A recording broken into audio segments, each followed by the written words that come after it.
The stars above Halen 4 were calm, but the ground shook with fear. Halen 4 was a peaceful farming world, small villages, green fields, and blue rivers.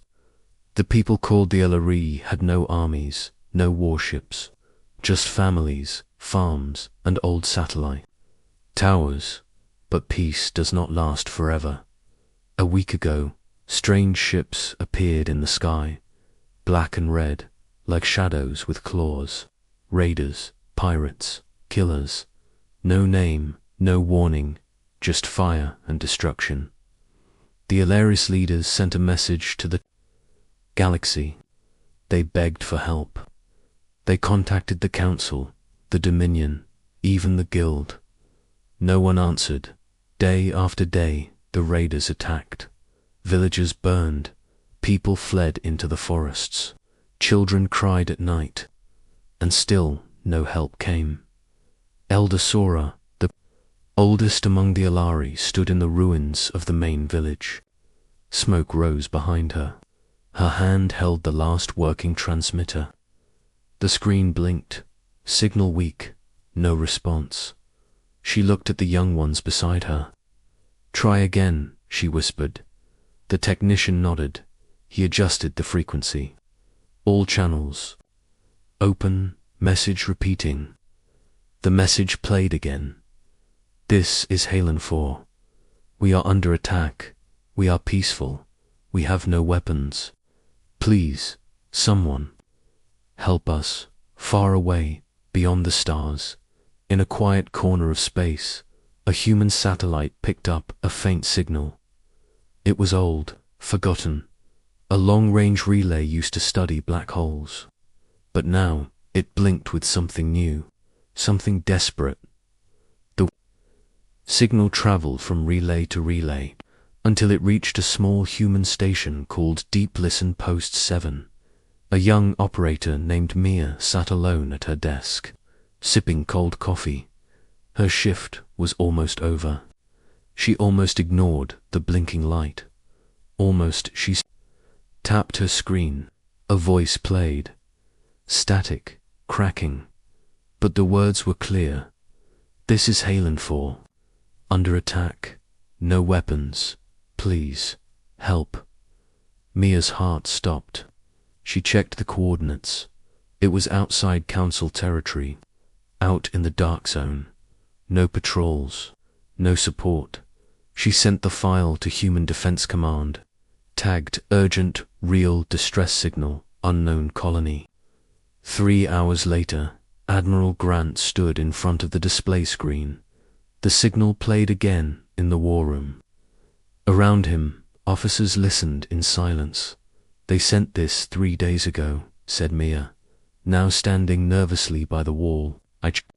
Empire responded. No ships logged near the system. They're alone. The Admiral's face was hard. "Who are they? An old species?" "Peaceful farmers, barely known as the Elari Defensors. None, not even orbital guns." He turned to the room, and the Council ignored this. Everyone nodded. Admiral Grant spoke slowly. "Send one ship. Fast response. Medical crew on board. Combat ready." In the skies of Halen 4, the sun began to rise on another day of fear. The raiders had returned, flying low and loud. They fired at old buildings, shot at running villagers. Then the sky roared. A white flash cut across the clouds. A new ship silver, sharp and massive, burst through the atmosphere. Its engines screamed like thunder. The raiders paused. Then they fired. The human dreadnought didn't move. It simply activated its shields. Lasers bounced off like sparks on metal. Then the human ship responded. One beam, silent, clean, and precise. A raider ship exploded mid-air. Another tried to flee, but was caught in a gravity snare. Pulled down, crashed. Elder Sora watched from the ground, eyes wide. She whispered, "What? What is that?" A voice crackled on the local frequency. calm, steady. "This is Captain Lena of the Terran Defense Fleet. We received your call. We are here to help." The villagers looked up. For the first time in days. They smiled. On board the human ship, Captain Lena looked at her screen. She saw the damage. She saw the fear. "We came just in time," said her officer. "No," Lena said. "We're late. Let's fix that."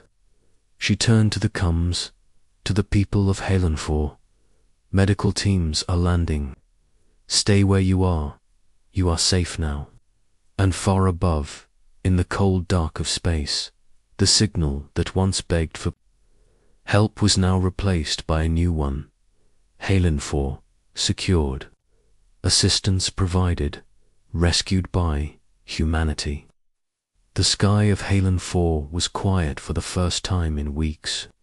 Smoke still rose from the burned fields. The ground was blackened where homes once stood, but above all the wreckage, the silver dreadnought floated calm, powerful, unshaken to the Alari. It looked like a god had arrived from the stars. Captain Lena stood at the front of the command deck. Her hands were behind her back, her eyes on the screen.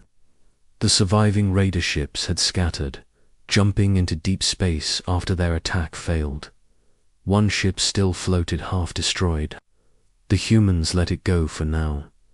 Lena turned to her officer. "Report. Enemy fleet destroyed or retreated.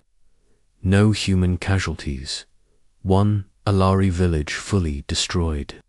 Others damaged, but holding." Lena nodded slowly. "Medical teams already on the ground. Good." Down below, human dropships landed, one after another. Soldiers in dark armor moved fast, but not to fight. They carried stretchers, emergency supplies, food, and water.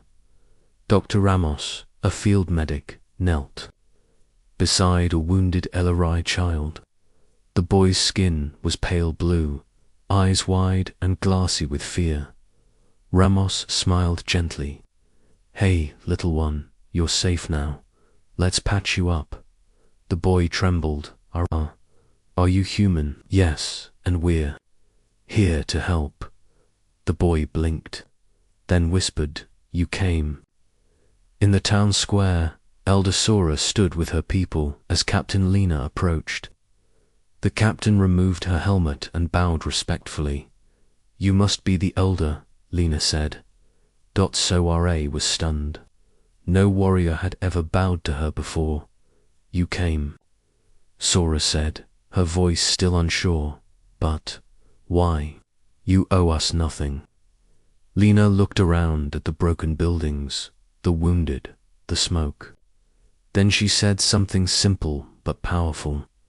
"You asked for help, and Earth doesn't ignore a cry for help." High above, in Dominion space, in a shining city of marble and steel, the council met in private chambers. A tall alien with golden eyes, known as Archdirector Malzar, stared at a hologram footage of the human dreadnought landing on Halenfor. Images of human medics helping the wounded, children smiling, raiders fleeing. "This is dangerous," Malzar said coldly. Another alien, a diplomat from the guild, replied, "It's just one act of kindness." "No," Malzar snapped. "It's a statement. The humans are making a move. Not with words, but action." "What do we do?" "Watch them, track them, and be ready." Back on Halenfor, the sun began to rise again. Smoke cleared from the sky. Birds returned to the trees, and slowly the villagers began to rebuild. Captain Lena sat with Elder Sora near a small fire. They shared tea from a cracked mug. "Your people are brave," Lena said softly. "You didn't run. You fought in your own way. We were only trying to survive.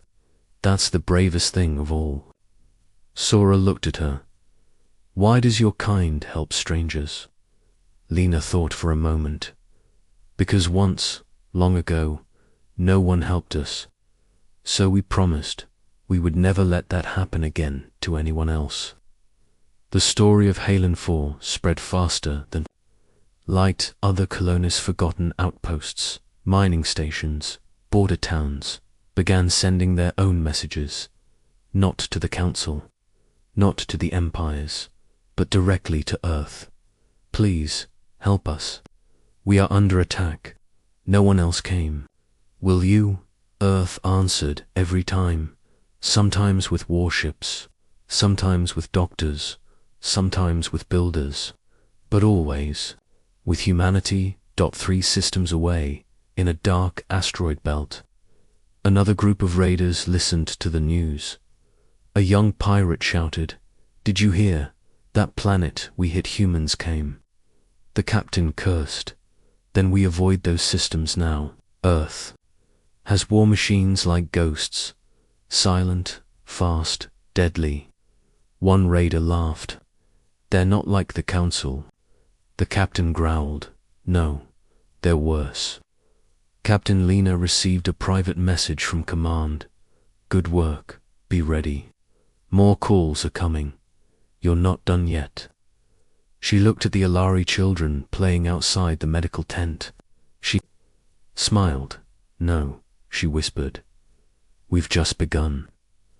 The last scene faded into space. Above Halen 4, the human dreadnought turned gently. Its engines glowed as it rose toward the stars. On the side of the ship, in bold white letters, were 3 words, United Earth Command, and beneath that, a motto that was now spreading across alien worlds like wildfire: "No one is forgotten." News of what happened on Halen 4 spread faster than the stars moved. It didn't spread through official broadcasts, not through council meetings or empire alerts. It spread through whispers, through quiet voices in dark rooms, through broken radios and stolen signals. "Did you hear? The humans came. They helped a forgotten world. One dreadnought beat an entire raider fleet. And they didn't ask for payment." Across space stations, mining colonies, and backwater planets, the story of humanity's unexpected arrival became a spark of hope. On the cold mining world of Shiraxavan, workers labored under the rule of a harsh overseer from the syndicate. They wore metal collars, worked 16-hour days, and lived in underground dorms. One night a worker named Dreek turned on a cracked old radio. It crackled with static, then a voice cut through. "Earth ship responds to Halen for distress. Villagers safe, hostiles driven back. Humanity confirms support to outer worlds." Dreek looked around, then leaned closer. Could it be true? In a junker ship flying near the trade lanes, a group of smugglers sat around a table, playing cards. One of them, an old alien named Tharn, tossed a news chip onto the table. "Look," he said, "humans again, saving someone else." A younger smuggler scoffed. "They're just showing off." "No," Tharn replied. "They're doing what the empires won't. That scares the powerful more than weapons." Inside the Dominion Council, that fear was growing. Archdirector Malza stood in the Great Hall, staring at a giant screen. A dozen feeds showed human ships landing on different planets, offering food, supplies, medicine. No colonization. No flags. Just help. "They're gaining influence without firing shots," he growled. A war general beside him said, "We should confront them." "No," Malzar said, "not yet. Let them spread, then we crush the image they've built. Make them look like invaders, not saviors." Back on Earth, in the city of Geneva, leaders of the United Earth Command met in a tall glass tower. Admiral Grant stood at the head of the table. Around him were generals, diplomats, and humanitarian officers. "The calls are increasing," said one diplomat. "5 new signals this morning, 10 yesterday. Keep answering," the admiral said. "But our fleet is stretched. Supplies are low. Some say this isn't our fight." Admiral Grant looked them all in the eyes. "Then those people don't know what it means to be human." Silence filled the room. "We don't help because it's easy," he continued. "We help because we remember what it was like when no one helped us." On Halen 4, Elder Sora stood beside Captain Lena, watching new homes being built. Children laughed as human engineers showed them how to fly small drones. "We were nothing," Sora said quietly. "Forgotten, and yet you came." Lena smiled. "You weren't nothing. You were just unheard. Now the galaxy is listening." Sora nodded. "And what will they hear next?" "Truth," Lena said. "That humanity does not walk away." In the shadows of a derelict station, a young alien girl named Kel watched a human relief ship dock. Her people had been living without food or power for months. They were ignored, forgotten until today. She watched as humans stepped out. They looked tired, dusty, serious, but kind. One of them handed her a small water bottle. She stared at it, confused. "It's yours," the soldier said. "Drink. You're safe now." Kel drank, and for the first time in her life, she felt something strange. Hope in the dark parts of the galaxy. Others were watching too. On a pirate stronghold orbiting the dead moon of Lovat, crime lords gathered in secret. "They're ruining our business," growled one. "Planets that would have paid us to protect them are calling Earth now. They'll pay for that." But another pirate leaned back and laughed. "Good luck. Their ships are ghosts. You never see them coming." Back on Earth, the people were watching 2-dot videos of human soldiers handing toys to alien kids went viral. Footage of ships landing on burned worlds played on giant city screens. Children waved Earth flags. Veterans volunteered for aid missions.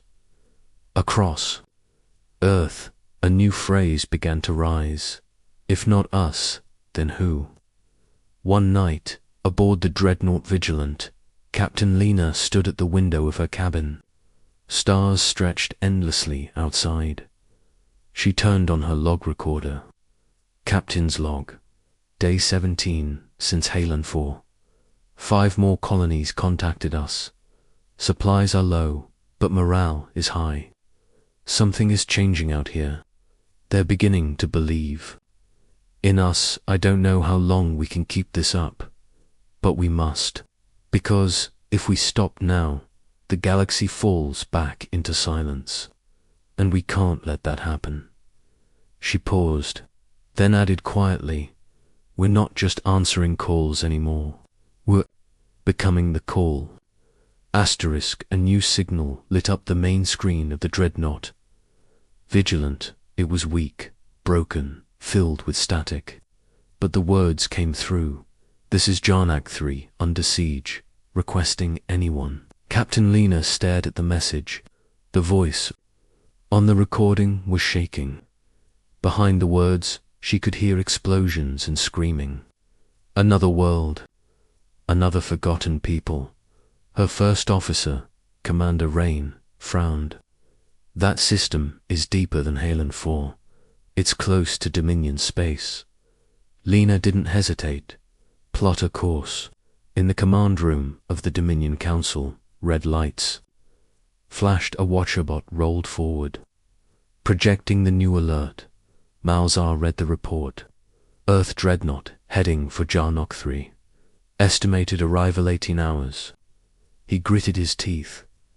They're doing it again. The diplomat beside him whispered, "If they land, they'll inspire another planet." Malzar's cold voice cut like a blade. "We cannot allow that.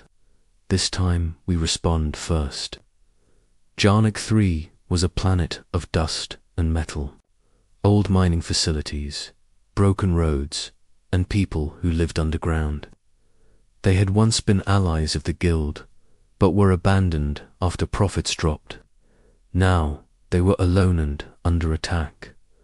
A warlord named Rovask had claimed the planet. His gunships rained fire daily. His troops marched through towns, taking what they wanted, but the people still resisted, and they kept sending out their message. Please, help us. When the Vigilant entered orbit, it found fire. 3 enemy gunships were bombing the main colony from above. Below, Rovask's troops were attacking civilians in the streets. Captain Lena's voice came sharp and cold. Over the open channel, "This is the Terran Defense Fleet. You are attacking unarmed civilians. This ends now." The attackers ignored her, so Earth replied with action. The dreadnought opened fire. 2 gunships vanished in flames. The third tried to run but was caught in a tractor beam and pulled from the sky like a toy. Human dropships raced through the clouds, touching down in dust and smoke. Soldiers poured out. They weren't just warriors, they were protectors. They formed shields over civilians, pulled the wounded to safety, moved street by street, clearing out the invaders. Rovask, the warlord, watched from a tall tower. He laughed at first, but that laughter died when he saw the human banners rising below. "Who are these people?" he shouted.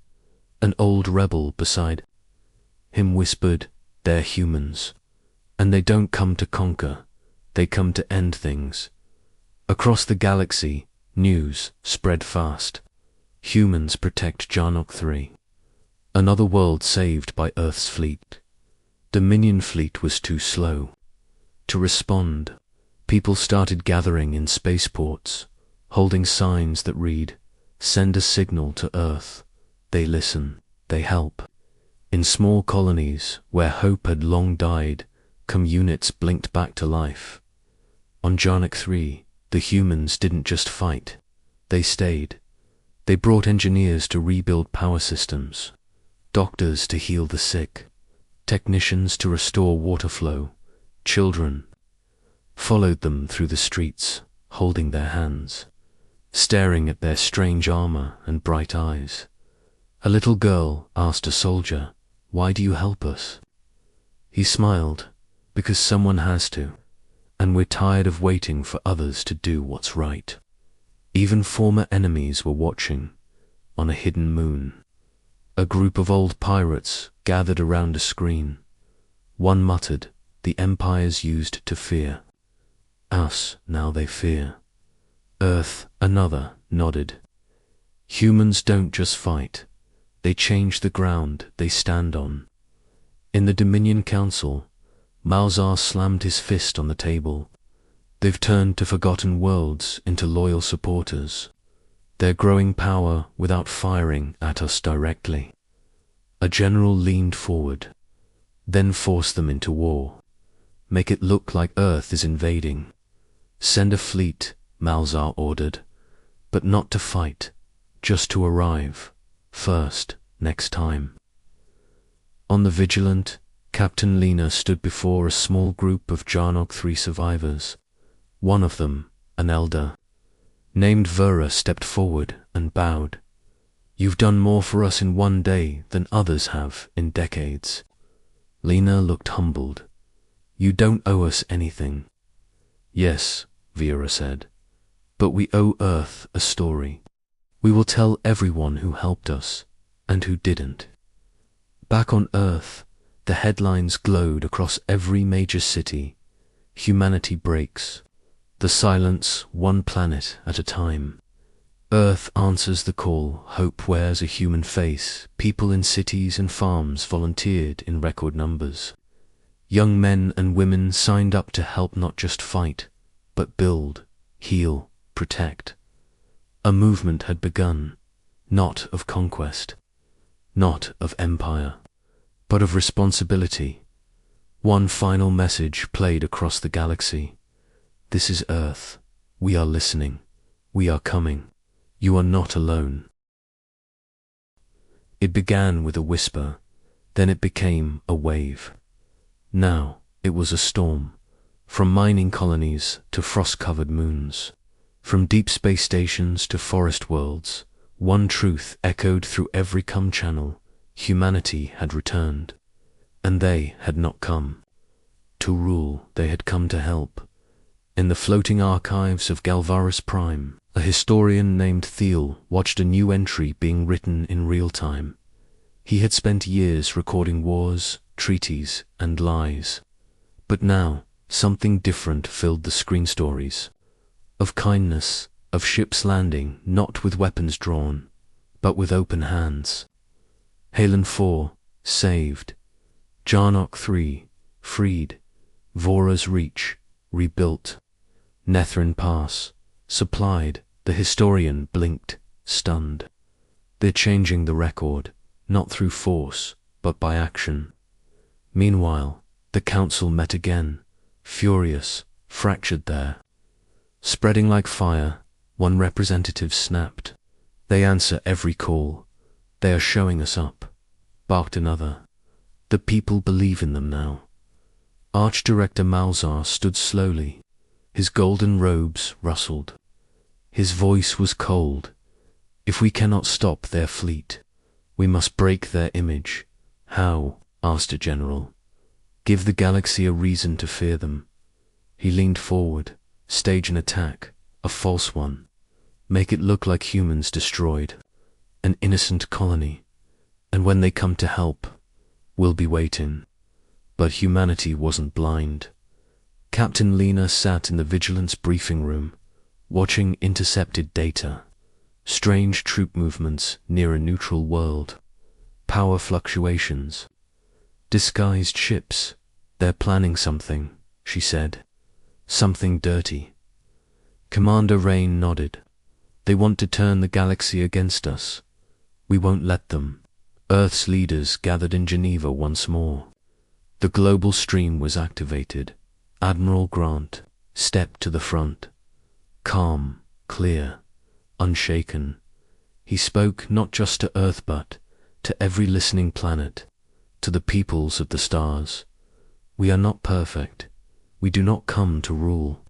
But we made a promise to never ignore a cry for help, and we will not break that promise. He looked straight into the camera. If you hear this, and you are afraid, know this, you are not alone. That same day, the trap was set. A small moon named Lys suddenly went dark. Fires, explosions, a distress signal sent. Just like the others, the Dominion fleet hid behind its far ring, ready, waiting. When the humans land, destroy them, Malzar ordered. Make the galaxy think they attacked first. But humanity had changed the rules. Before a dreadnought arrived, a single small scout ship touched down on Lystron 9. On board were human diplomats, medics, and engineers. No weapons, no soldiers. They found the wreckage but also found the truth. Dominion soldiers in fake uniforms. Dead civilians planted to sell a lie. Captain Lena received the live feed. She turned pale. They're trying to frame us. Rain asked, do we leave? Lena shook her head. No, we show the galaxy the truth. Within an hour, Earth released the footage. Unedited, raw. The Dominion's deception was exposed. The planted corpses, the uniforms, the hidden ships, the galaxy. Watched in shock, and then came the flood. Messages poured in. We see you, Earth. We believe you. You are not alone. The next day became history. It was called Unity Day. The day Earth wasn't just a planet, it became a symbol on Halen 4. Alari children painted Earth's symbol on school walls. On Jarnaga 3 banners flew that said, humans helped. On a far moon once ruled by warlords, people chanted in the streets, "If we fall, Earth will come." Even old enemies stood still. A pirate ship sent a rare message we once feared. Earth now, we respect them. Back on the Vigilant, Captain Lena stood before her crew.